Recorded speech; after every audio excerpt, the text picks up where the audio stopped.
Well, one of the titles that was offered to me by a guest cast member was Over the Shoulder and Out of Focus. A little inside sort of industry thing. I would say the days and nights of days and nights, because we work all day and all night. Let's see, A Long Day's Journey. These are all not original.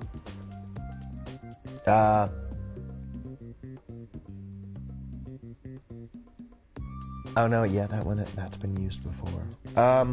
The Bible. I would just call it The Bible, because I think that's pretty original, and it's never been used.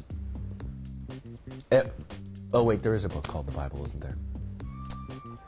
Huh.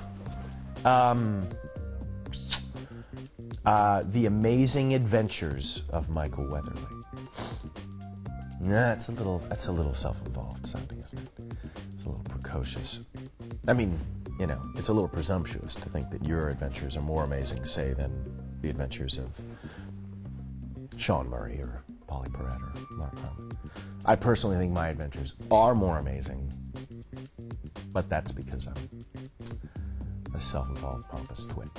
There was, in season 1, series 1, there was a breaking and entering moment, and it was the first scene I think I really had with Sean Murray alone as McGee, and it was scripted that Tony picks up a rock and throws it through the window, and I decided, I guess, as a tip of the hat to Mark Harmon, who was a quarterback playing football at American football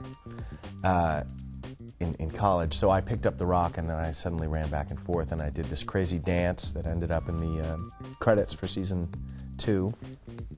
And I scared the hell out of everybody doing that crazy improv number. We probably shot for an extra couple of hours, which was very expensive.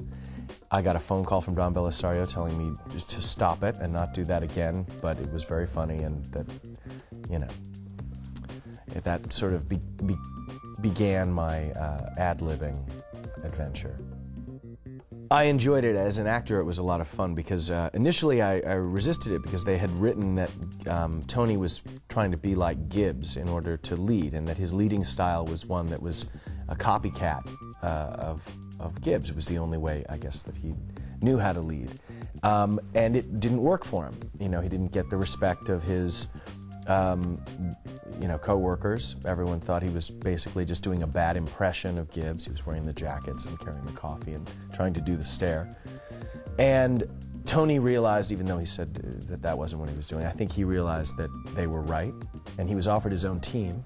And it was never really fully explained why he didn't take his own team in Roto, Spain, but he passed on that opportunity because I think he didn't feel that he was there yet as a team leader, and that he had more to learn. And that kind of kicked off this season of Tony being, getting into a relationship, and Tony working undercover with the director, and still, I mean, he's who he is, and he's irrepressible, but he's trying to find his own style of leadership, and I think he realizes that he has to forge that himself, and he can't be begged, he can't be borrowed or bought.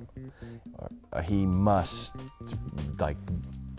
somehow cook it up out of himself, and he doesn't know how that's going to happen. And so he's a fun character to play, I have to say. There's tons of things to peel back.